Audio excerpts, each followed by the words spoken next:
우리가 함께 은혜 받고자 하는 말씀의 제목은 예수님의 기도, 예수님의 기도라는 제목으로 함께 은혜 받기를 원합니다. 평소에 기도하고 있습니까? 그렇게 기도하리라고 믿습니다. 그러면 어떻게, 무엇을 기도하고 있습니까? 바르게 알고 기도할 수 있으면 참 좋겠습니다. 많은 경우에 기도는 열심히 하긴 하는데 바르게 알지 못하고 샤머니즘적인 달라고만 계속 기도하는 경우도 혹 있습니다. 우리는 그런 시행착오적 기도에서 벗어나서 하나님께서 응답하실 수밖에 없는 그런 기도의 사람들, 그러한 기도의 제목을 갖고 기도할 수 있기를 원합니다. 기도의 첫 번째 중요한 것은 무엇이라고 생각합니까? 잊지 않기를 바랍니다. 쉬지 않고 기도하는 겁니다. 끊임없이 계속 숨쉬듯이 기도하는 기도가 올바른 기도의 첫 번째 요소입니다. 마음 내킬 때, 원할 때, 위기 때만 기도하는 것은 썩 바람직한 기도는 아닙니다. 안 하는 것보다 다소 나을 수는 있는데 하나님께서 원하시는 기도는 쉬지 않고 계속 기도하는 겁니다. 걸어가는 도중에도 깨어있는 모든 상황마다 주님과의 대화의 기도도 있을 수 있고, 간구의 기도도 있을 수 있고, 중보 기도도 있을 수 있고, 감사의 기도도 있을 수 있고, 회개의 기도도 있을 수 있습니다. 그래서 우리는 쉬지 않고 기도를 해야 됩니다. 그 다음에 중요한 두 번째는 무엇입니까? 반드시 알아야 될 바른 기도. 그 기도는 우리가 구약에서도 살펴볼 수 있고 예수님의 가르침에서도 살펴볼 수 있는데, 사무엘은 선하고 의로운 길을 가르치기 위해서 기도를 쉬는 죄를 짓지 않겠다고 이렇게 고백을 합니다. 그러니까 말을 쉽게 하면 기도를 쉬지 않고 해야 되는데 그 목적이 바로 선하고 의로운 길을 이 백성들에게 가르치기 위해서 그렇게 한다라고 고백을 하고 있습니다. 그러니까 사무엘의 기도 제목은 선하고 의로운 길을 가르치는 겁니다. 먼저 본인이 선하고 의로운 길을 알고 있을 뿐만 아니라 가고 있으니까 또 다른 사람들에게 가르치려고 하는 것이요, 공유하려고 하는 태도입니다. 예수님은 기도를 가르치실 때 그렇게 말씀하셨습니다. 너희는 먼저 하나님의 나라와 그 의를 구하라. 의를 기도하라. 그러니까 예수님의 기도의 제목은 하나님 나라와 그 의였습니다. 그 사무엘과 거의 대등소이합니다. 사도 바울도 쉬지 말고 기도하라고 이야기하면서 그 앞서서 항상 선을 따르라. 그러니까 항상 선을 따르기 위해서 무엇이 필요하냐? 쉬지 않고 기도하는 기도가 필요하다. 바로 그렇게 우리가 문장을 이해하고 해석할 수가 있습니다. 그렇게 기록해 놓았죠. 삼가 누가 누구에게든지 악으로 악을 갚지 말게 하고, 서로 대하든지 모든 사람을 대하든지 항상 선을 따르라. 우리가 선을 따르는 데 있어서 자발적인 능력이 없기 때문에 좋은 사람에게는 좋게 반응하지만 그렇지 못할 때 우리가 육신이 반응하고 모관한 기질이 반응할 수 있기 때문에, 즉 악으로 반응할 수 있기 때문에 쉬지 않고 기도가 필요하다. 그렇게 지금 바울이 전개를 해나가고 있습니다. 그러니까 요약하면 무엇입니까? 기도는 쉬지 않고 계속해야 됩니다. 그리고 구약적 표현으로는 선과 의를 위해서 기도해야 됩니다. 신약적으로 예수님의 표현을 빌리면 하나님 나라와 그 의를 위해서 기도해야 됩니다. 라고 하는 기도의 방법과 기도의 그 제목이 이렇게 우리에게 제시되어 있습니다. 어떻습니까? 지금까지 그렇게 기도해 왔습니까? 생뚱맞게 뭐 달라고 자판기에 물건을 빼듯이 하나님께 이거 주세요 저거 주세요 하고 하는 그러한 기도의 유형은 아니었는지 한번 살펴보길 바랍니다. 때로는 그런 기도도 필요합니다. 내가 스스로 해결할 수 없는 모든 것은 하나님만이 해결하실 수 있기 때문에 때로는 하나님께 이것저것 응답을 위한 기도를 할 수 있습니다. 그러나 궁극적인 목적은 하나님 나라의 의입니다. 선과 의입니다. 많은 경우에 이러한 기도 제목과 상관없이 기도하는 경우가 많습니다. 그 본질적인 기도 안에서 나머지 부수적인 기도가 이루어져야 되는데, 본질적인 기도 제목은 사라지고 비본질적인 육신의 어떤 필요한 것, 다른 사람과 경쟁해서 우위를 점하려고 하는 이러한 얄팍하고 졸렬한 기도 제목을 가지고 기도한다면 하나님 보실 때 얼마나 안타까울까라는 생각을 우리가 해볼 필요가 있습니다. 또한 쉬지 않고 기도하지 않고 어떤 위기나 어려움, 곤고한 상황이 닥쳤을 때만 기도하는 그러한 산발적인 기도자도 적지 않습니다. 좋을 때나 좋지 않을 때나 우리는 항상 기도해야 됩니다. 그것이 하나님의 뜻입니다. 오늘 이 본문 말씀을 통해서 우리는 보다 더 구체적으로 무엇을 위해서 기도해야 되는지를 배울 수 있기를 원합니다. 또한 이 기도 제목을 통해서 우리가 어떻게 살아야 되는지를 배울 수 있는 기회이기를 원합니다. 오늘 본문은 예수님께서 기도하신 기도 제목들입니다. 오늘 말씀은 제자들이 이제 다 떠나고 홀로 남겨지기 직전에 예수님이 기도하신 기도 제목입니다. 굉장히 분위기적으로는 쓸쓸하고 고독하고 외롭고 두렵고 난감한 그러한 지금 상황이 전개되기 직전입니다. 이러한 상황에 예수님은 자신을 위한 기도가 아니라 제자들을 향한 한없는 그 사랑을 표출하고 있습니다. 너희들 제발 평안하길 원한다. 하나님은 너희들을 사랑하시는데 변함없이 한결같이 너희들을 사랑하신다. 그게 이제 16장 27절에 나오죠. 아버지께서 친히 너희를 사랑하심이라. 그리고 나는 이제 떠나서 아버지께로 간다. 근데 제자들은 흐리멍텅해가지고 지금 분위기를 파악하지 못하고 상황을 깨닫지 못하고 있습니다. 그럼에도 불구하고 예수님은 차분하고 안정된 심령으로 제자들을 일깨워줍니다. 하나님은 너희들을 변함없이 신이 사랑하셨다. 그리고 하나님은 너희와 항상 함께 하신다. 그 앞에서도 너희를 고아와 같이 버려두지 않는다. 계속해서 하나님의 사랑을 상기시켜줍니다. 앞으로 두려운 상황이 닥칠 것을 아시고 어떠한 형편과 상황에서도 너희들이 평안을 누리기를 원하신다. 그게 이제 16장 33절에 이것을 너희에게 이르는 것은 너희로 내 안에서 평안을 누리게 하려 함이라. 세상에서는 너희가 환난을 당하나 담대하라. 내가 세상을 이겨. 세상을 통치하시는 분은 예수님입니다.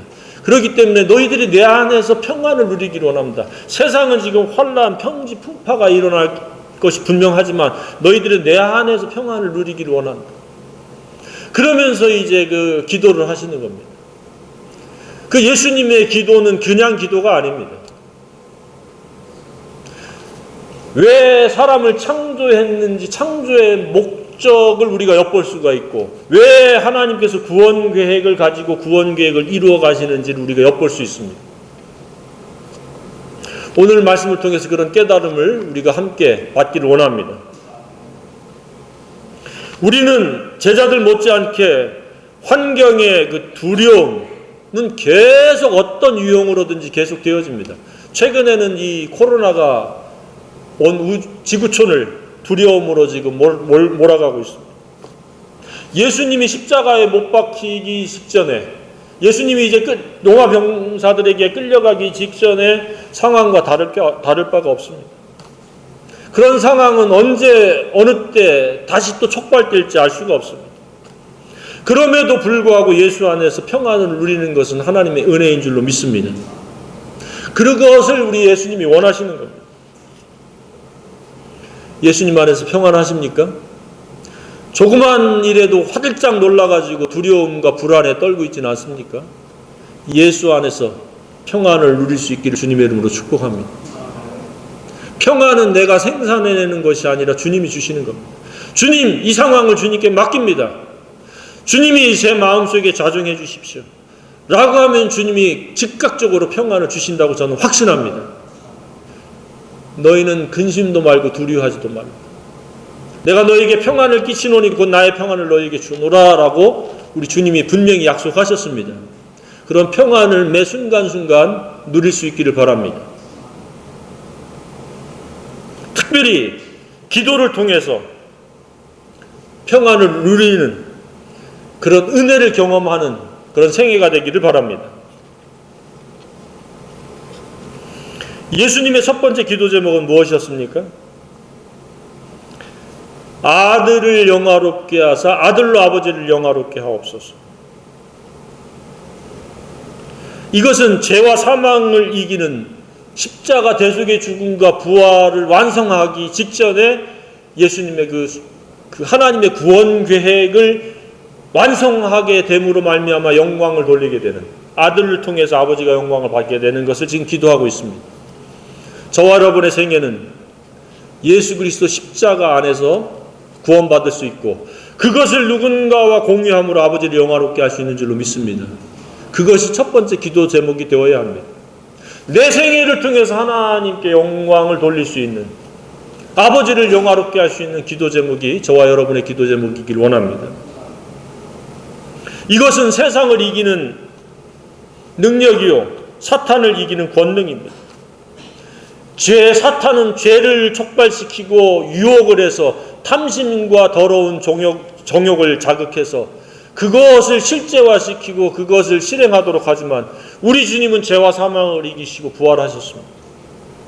그래서 우리가 계속해서 하나님 영광을 위한 기도를 하게 되면 우리의 생애는 그런 생애가 되어지리라고 확신합니다. 그래서 첫 번째, 사나 죽으나 주님의 것으로서 주님께 영광을 돌려야 됩니다. 두 번째 예수님의 기도 제목은 무엇입니까? 모든 사람이 영원한 생명을 얻게 되는 겁니다. 모든 사람에게 영생을 주게 하시려고 만민을 다스리는 권세를 아들에게 주셨음이로소이다. 그런데 이 영생을 어떻게 얻느냐? 3절에 예수님이 기도를 하면서 오늘날 저와 여러분도 깨달을 수 있게 하셨습니다. 어떻게 영생을 얻어요? 영생은 곧 유일하신, 수식이 두 개 붙죠. 쌍어도 붙어요. 유일하신이라고 하는 수식과 참 하나님과 그가 보내신 자 예수 그리스도라는 것입니다. 유일과 참과 하나님과 예수 그리스도 알아야 돼요. 예수님을 알고 참 하나님을 알고 유일하신 하나님을 알므로 영생을 소유한 저와 여러분이기를 원합니다. 예수님을 모르면 영생이 없어요. 그래서 이것을 지금 기도하는 거예요. 참 여기에 수식이 붙어 있는데 유일이라고 하는 것은 설명할 필요가 별로 없습니다. 단 한 분이시다. 하나님. 참이라고 하는 것은 어떤 의미가 있을까요? 참은 진리의 또 다른 말이 참입니다. 그러니까 유일하신 진리의 하나님과 그가 보내신 자 예수 그리스도라는 것입니다. 예수 그리스도도 곧 진리입니다. 내가 곧 길이요 진리요 생명이. 말을 갖다가 이렇게 조금씩 바꾼 겁니다. 물건이 있다면, 사각형의 물건이 있다면 앞면이 있고 뒷면이 있고 옆면이 있고 윗면이 있고 아랫면이 있는 것처럼 참, 그리스도, 진리, 생명, 길, 똑같은 말을 갖다가 표현을 살짝 바꾸는 거예요. 참 하나님은 진리의 하나님이시다. 그러니까 적용적으로 이 말씀을 이해하면 무엇이에요? 영생은 진리를 알아야 돼요. 예수 그리스도를 알아야 돼요.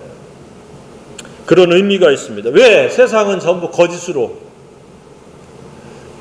인본주의로, 상상으로 만들어진 가짜가 너무 많습니다. 진리의 하나님이 아닌 거짓 하나님, 기형적인 이상한 하나님, 진리와 사람들이 만들어내는 어떠한 상상력에 의한 하나님도 많이 있습니다. 그래서 참이라는 수식을 붙이고 유일이라고 하는 수식을 2번이나 반복해서 붙이는 겁니다.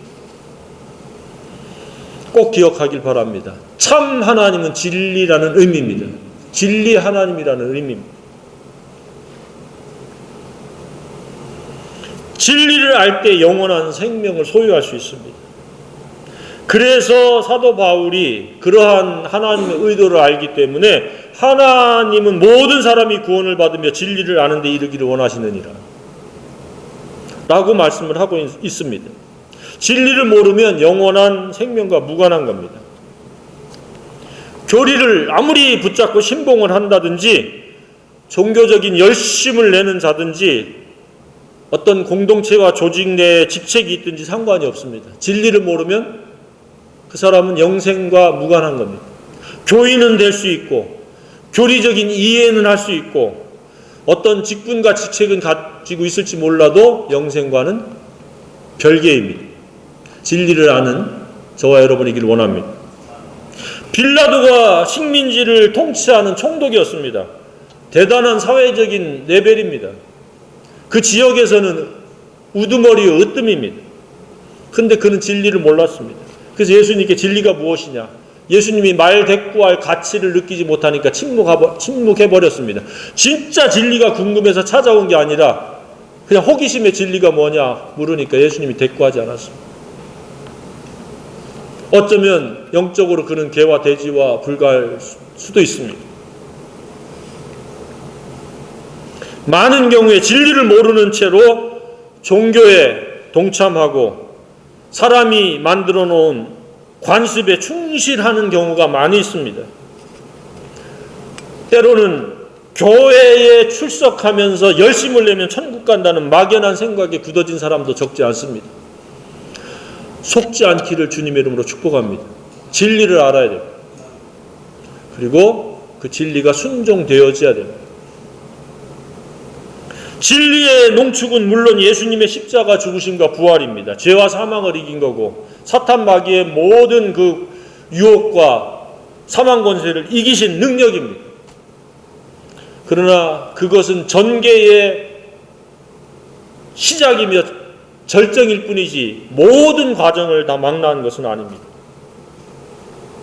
그것의 예언과 성취, 그것에 대한 구체적이고 섬세한 내용을 담은 게 진리입니다. 따라서 모든 사람은 진리를 알아야 됩니다. 알아야 믿을 수 있고 그 진리가 성품이 되어지고 진리를 순종할 수가 있습니다. 진리를 모르니까 진리와 동떨어진 채 살아가고 종교적 간습에만 참여함으로 인해 가지고 자기 양심을 무마시키는 용어로 사용하기도 합니다. 그래서 진리의 또 다른 표현은 무엇으로 표현됩니까? 기쁜 소식, 복음으로 표현됩니다. 그래서 진리의 복음이라는 수식이 붙고 영광의 복음이라는 수식이 붙습니다. 진리가 품격을 이루는 것은 예수님과 동등한 위치가, 동등한 사람이 되어지는 겁니다. 이것보다 더 영광스러움이 어디 있습니까? 저와 여러분이 진리로 말미암아 품격을 이루므로 예수님과 같은 형상의 사람, 장성한 믿음의 사람이 되기를 원합니다. 이것을 지금 예수님이 기도하고 있는 겁니다. 그래서 이것이 이루어질 수 있다라고 하는 사실이 복음이요 기쁜 소식입니다. 이 복음을 토막내는 경우가 더러 있습니다. 어린아이와 같이 이 복음을 이해하는 겁니다. 그냥 예수님의 십자가 죽으심과 부활만 가지고 자꾸 이렇게 토막을 내가지고 진리의 중요성과 진리 순종의 중요성까지가 복음인데 자꾸 예수님의 죽으심과 부활만 믿으면 된다 그러면서 진리를 아는 것과 진리를 순종하는 것을 생략하는 경우가 있습니다. 몰라서 그렇다면 다행인데 알고도 그렇다라고 하면은 대단히 유감이 아닐 수 없습니다. 예수님의 기도 제목을 살펴봐도 그겁니다. 바로 진리로 예수님의 품격을 이루라. 세 번째죠.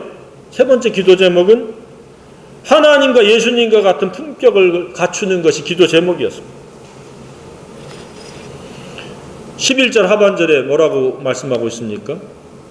아버지의 이름으로 그들을 보존하사 우리와 같이 그들도 하나 되게 하옵소서. 여기서 하나라고 하는 것은 신분상의 하나가 아니고 품격상의 하나입니다. 품격상의 하나가 되는 것. 예수님의 품격은 하나님과 같은 품격이요 영원한 생명을 얻은 자로서의 품격입니다. 그래야 멸망치 않고 보존될 수 있다.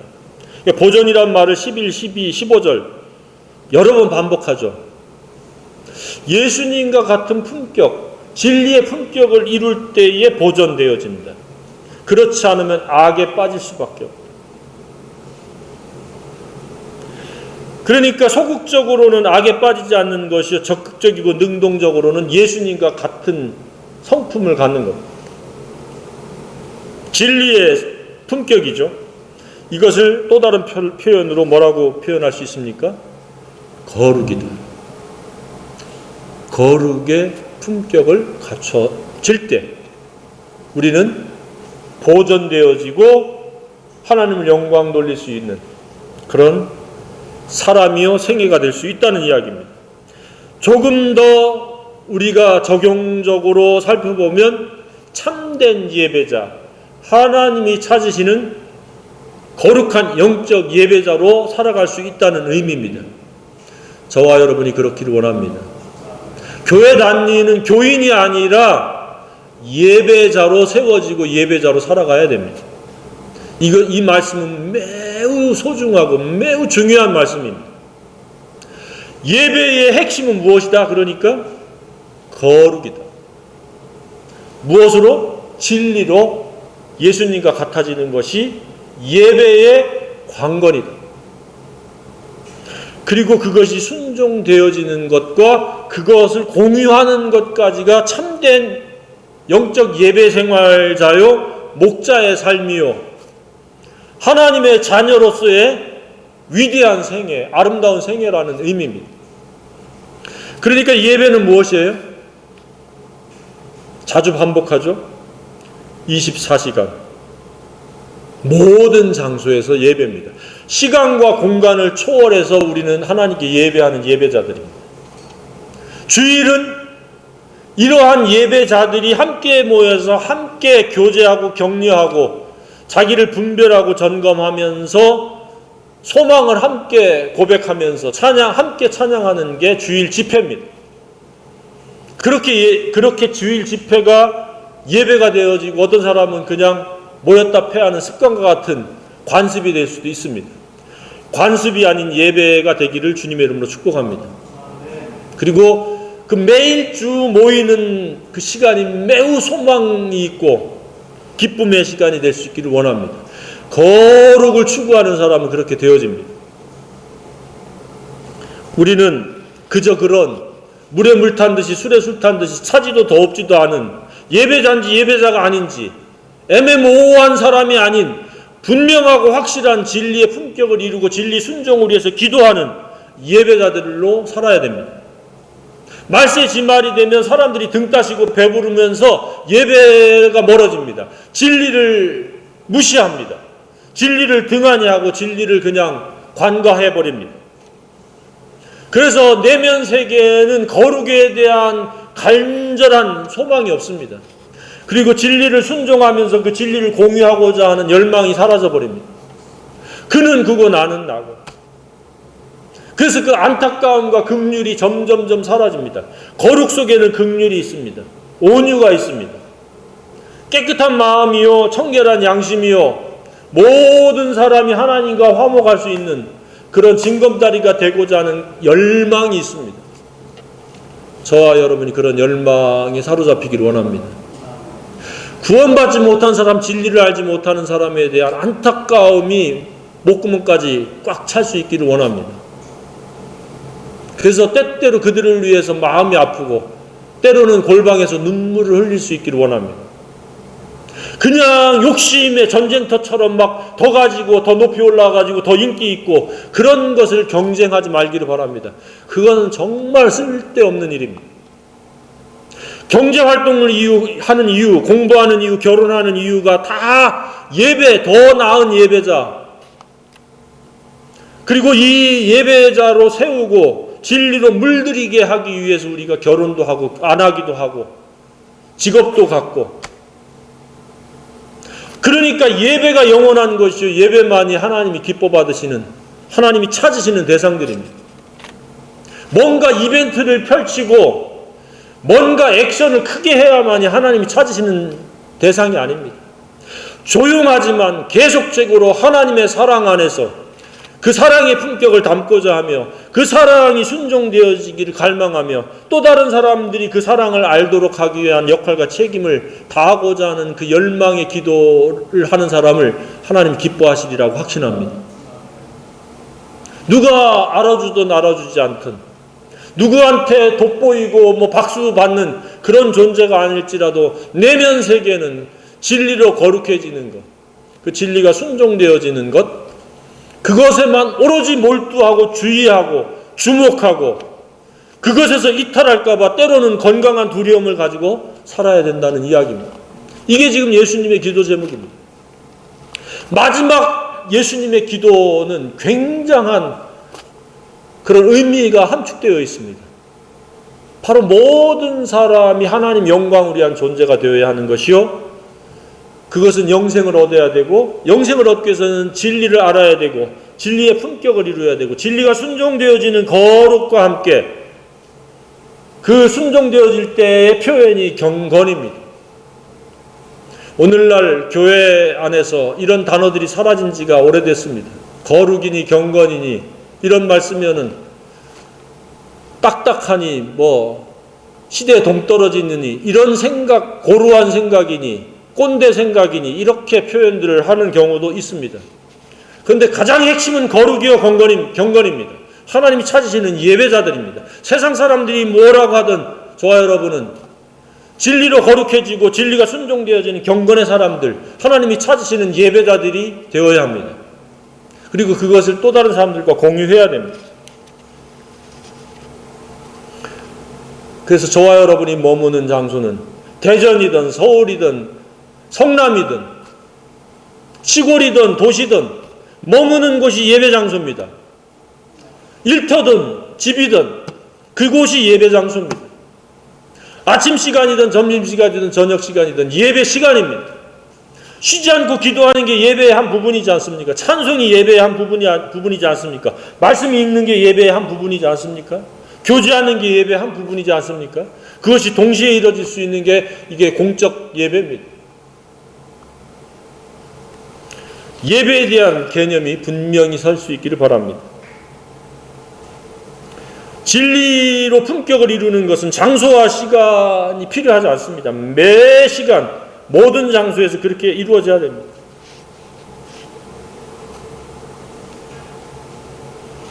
거룩이라고 하는 것은 하나님을 향한 전심의 사랑입니다. 마음을 다하고 뜻을 다하고 힘을 다하고 목숨을 다하고 지혜를 다해서 최우선순위로 하나님과의 사랑의 관계를 두는 겁니다. 그것이 거룩의 첫 번째 요소예요. 두 번째는 내 이웃을 내 몸과 같이 사랑하는 겁니다. 이웃의 첫 번째는 배우자요, 형제가 아니요 가족입니다. 가까운 가족끼리 사랑하지 못하면 어떻게 남을 사랑합니까? 그래서 사랑은 가장 가까운 가족, 친지, 이웃부터 퍼져나갑니다. 동심원을 이루듯이. 이게 거룩의 핵심입니다. 거룩은 그럴듯한 옷을 복장을 갖추고 매우 조심스러운 행동하는 이게 거룩이 아닙니다. 마음이 순수한 사랑이 가득한 게 거룩입니다. 매일매일 저와 여러분은 그런 거룩이 저와 여러분을 지배할 수 있는 유일한 권능의 능력이기를 원합니다. 진리의 핵심이 무엇입니까? 사랑 아닙니까? 참 하나님 그런 것은 사랑이 하나님이란 말과 똑같습니다. 하나님은 사랑이시니라. 그러니까 진리는 사랑이라는 의미입니다. 그래서 이것이 일상화가 되어지는 게 거룩한 산제물의 예배, 바울이 요구하고 있는, 권면하고 있는 그 이야기입니다. 너희들은 이 세대를 본받지 말고 이 세상을 본받지 말고 물들지 말고 예배자로 살아야 된다. 그 거룩한 산제사의 예배자는 뭐냐? 마땅히 생각할 것만 생각하는 진리를 담고 진리를 순종하는 것이다. 즉 사랑의 품격을 이루고 사랑의 품행으로 살아가는 것이다. 바로 그 이야기입니다. 따라서 거룩을 빼면 우리는 죽은 자와 다를 바가 없습니다. 악한 자요 죽은 자입니다. 종교 행위가 아무리 열심히였어도 거룩이 없으면 종교로 포장된 위선자요 가식자입니다. 거룩은 창조의 목적입니다. 하나님이 사랑이시기 때문에 우리도 사랑의 품격자가 돼서 사랑으로 동행하는 것입니다. 그것이 실천되어지는 게 경건입니다. 그래서 거룩은 목적이요 경건은 목표입니다. 그것은 매일매일 연단되어야 하고 훈련되어져야 됩니다. 왜냐하면 사탄이 계속 유혹해서 욕심의 종로를 타고 정욕의 종로를 타도록 우리를 계속해서 부추기기 때문에 그렇습니다. 날마다 거룩에 힘써야 됩니다. 또한 쉬지 않고 기도해야 되고 말씀에 창념해야 됩니다. 말씀을 안 읽으면 거룩해질 수가 없습니다. 음식을 먹지 않는데 아이가 자랄 수 있습니까?